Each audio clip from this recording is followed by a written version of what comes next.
As of July 1st, Genshin finally gets a new endgame mode, Imaginarium Theater. This game mode definitely gives a refreshing feel, but it is a lot more complicated than Spiral Abyss, which is about as straightforward as things can get. That's why this video will explain how Imaginarium Theater works and give both general tips and tips specifically for July 2024 cycle of Imaginarium Theater for the max rewards. We've got a lot to talk about, so let's not waste any more time and get this guide rolling. Right off the bat, you're met with one of the most complicated parts of Imaginarium Theater. Regardless of whether you pick easy, normal, or hard difficulty for your challenge, the first 6 characters that you start the challenge with are fixed for everyone. These 6 characters are what the game calls your principal cast. In July, these characters are Arlecchino, Toma, Clorind, Kuki Shinobu, Wanderer, and Faruzan, and will rotate to different characters every month with each reset. If you don't have any of these characters, or if you do have the character but aren't confident in their build, the game will also provide you with a trial version of all 6 of these characters, so feel free to compare the trial builds with your builds to see which one is better to use. However, each character can only participate in 2 combats throughout the entire challenge, and there are up to 8 combat stages in hard difficulty. That means you're also going to need to select substitute characters before you start your challenge that will show up as you progress in your run. These substitute characters are what the game calls your alternate cast. In easy, normal, and hard mode, you can pick 4, 8, and 12 substitute characters respectively. These characters must fit both the level restriction that corresponds with the difficulty you selected and an element restriction as well. Each month there will be different elements in rotation, and for the month of July 2024, those elements are Pyro, Electro, and Animo. The one exception to this rule are the special guest stars. Playing into the theme of a performance, these 4 special guest characters are special simply because they are allowed in your Imaginarium Theater challenge even though they don't match the element restrictions. For the month of July 2024, these characters are Baiju, Alhaitham, Sigwin, and Risley. Like the 6 starting characters of the principal cast, these special characters will also rotate each month. And last but not least, if you're short of one character to fill out your alternate cast, you can also borrow one of your friend's characters. Just keep in mind that the borrowed character must be within the element restrictions or is one of these special guest characters that bypass the element restriction. Additionally, since you can only borrow one character for a challenge and not multiple, that means many early and mid-game players will not be able to jump into hard difficulty immediately. Hard difficulty requires 18 characters that both meet the element requirement and are proficiently leveled up, or technically 12 characters if you subtract the 6 trial characters that you're able to use. Now, getting into the actual gameplay, Imaginarium Theater has hints of a roguelike game mode. It's a lot more engaging than your typical Spiral Abyss run, which is just pure combat, but it's also simple enough where the mechanics don't get overcomplicated. You'll start out in a menu of 4 cards where at least one card will be the battle option, and the remaining cards will be events randomly generated between more battles, companion selection, Wondrous Boon, and mystery cache. Completing battles will give you Fantasia Flowers, which is the currency that allows you to select companion or Wondrous Boon events, while mystery cache events are most often free to select. Companion selection comes in 3 varieties, which are random, elemental focused, and invite. If you pick the random companion event, it will select any of the 2 standby characters that you chose at the start that have not joined your main cast yet and allow you to add one of them to the active pool of characters. The same thing will happen for the elemental focused companion event, but both of the choices are guaranteed to be from a specific element. Lastly, the invite variant will cost you 100 Fantasia Flowers instead of the usual 80, but this time you get to pick one character from a much larger pool of 6 instead of 2.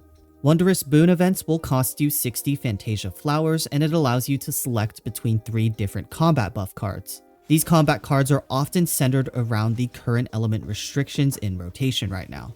For example, July's elements are Pyro, Electro, and Animo, so naturally there will be buffs or free damage effects for triggering reactions such as Swirl and Overload. Additionally, Arlecchino and Clorind are 2 characters that you start the challenge with every time, so there's also a Bond of Life focus card. I presume that these buff cards will continuously swap out for new ones each season so that they match the elements and characters that you're able to use. But don't worry, there are also generalist buff cards that are a lot more nuanced than Spiral Abyss cards as well. For example, one card gives you a 10 energy refund to every character once you cast a total of 4 elemental bursts. Last but not least, Mystery Cache is a free event where you're given a choice between 2 non-combat buffs, but sometimes at the cost of a negative effect as well. For example, a non-combat buff with no downside would be gaining 2 additional reroll chances for when you're selecting events between combat, companion invites, Wondrous Boon, etc. Meanwhile, a non-combat buff with a downside would be restoring 1 vigor point to one of your characters so that they can enter an extra battle, but you gain slightly less Fantasia flowers for your next combat victory. These mystery caches are generally always worth picking before going into combat since they are free, and there's even a rare mystery cache event that holds 40 Fantasia flowers that I'd pick without hesitation. Once you select a combat event and enter the domain, there's no going back to recruiting new characters or selecting Wondrous Boons until you finish that combat and move on to the next stage. Stages 1, 2, 5, and 7 are normal combat stages, Stage 4 is a monolith defense challenge, and stages 3, 6, and 8 are boss battles in hard difficulty. Each stage in Imaginarium Theater has negative stage effects that you should be wary of, and performance goals that, unlike Spiral Abyss, are not tied to your primogem count. The first performance goal is usually defeat the enemies or protect the leyline monolith, and this is all you need to do to claim the maximum primogem rewards. In some stages, the timer will count down and waves of mobs will continue to spawn until you defeat a certain amount of enemies within that time frame, while in other stages that timer will count up and there's an exact number of mobs to defeat before the stage automatically ends. In the former, the timer naturally acts as the punisher for those who can't clear on time, but in the latter, even though the timer counts up, you do not have infinite time. Most stages that have a timer that counts up will also have a stage effect that starts to periodically zap your character with true damage if you take too long, so beware of that. Moving into the second performance goal called a bonus challenge, it poses certain requirements such as trigger certain elemental reactions, keep the monolith above a certain percentage of HP, or trigger a certain boss mechanic.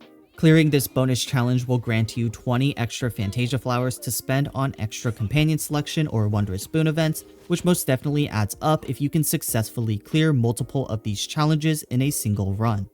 The final performance goal is often your standard clear time goal and doesn't grant Fantasia flowers but instead offers a medal called a Stella. The only purpose of this medal is to flex it on your battle record on your in-game profile, so that means in order to max out the primogem rewards from this game mode, you're not looking for the fastest clears possible. Rather, you're exercising your team building skills with unconventional character combinations that are still synergistic in practice, and of course having enough characters decently built for the game mode since each character can only be used twice per challenge. To help you guys get started, let's break down my strategy for July's Imaginarium Theater lineup, and hopefully you can learn from the logic and decisions and apply what you've learned to future phases. I know the biggest issue with Imaginarium Theater for most people is the skew towards forcing you to build many characters while keeping the battle difficulty low, and I totally understand that. But aside from that discussion, which could take a whole nother video, if we view the gameplay at face value, there's at least some strategy we can talk about for purposes of a guide.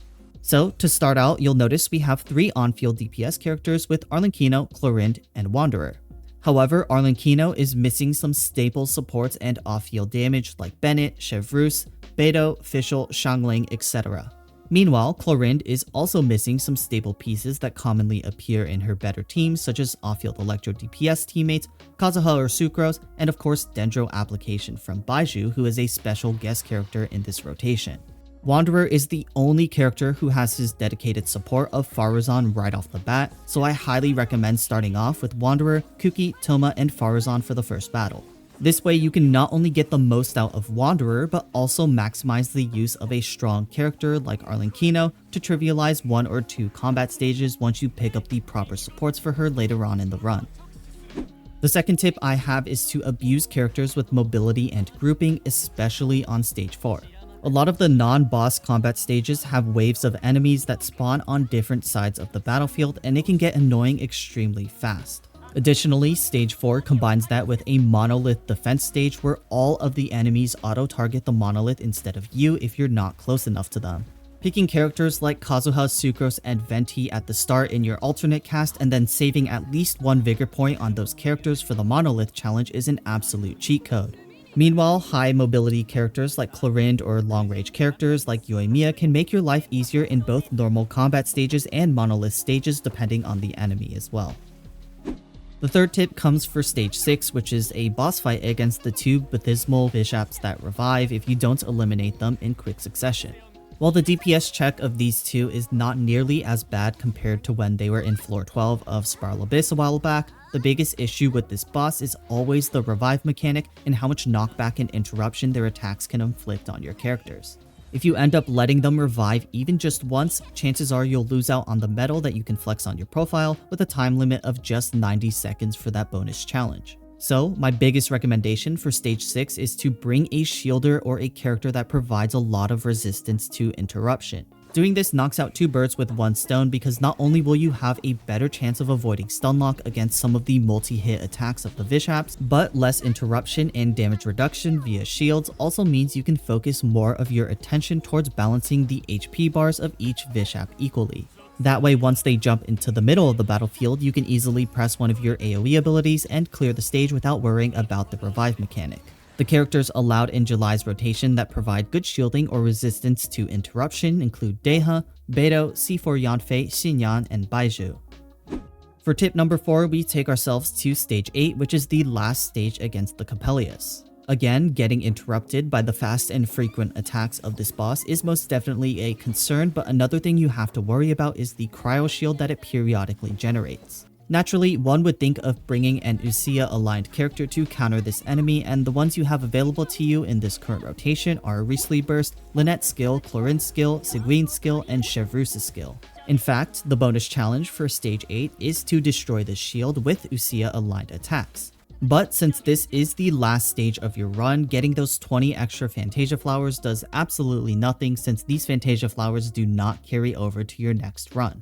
So instead of forcing yourself into using an Uxia aligned character that has no place with the other 3 characters that you plan on bringing, you can also just plan ahead and save at least 1 character with on-demand pyro application for the final battle.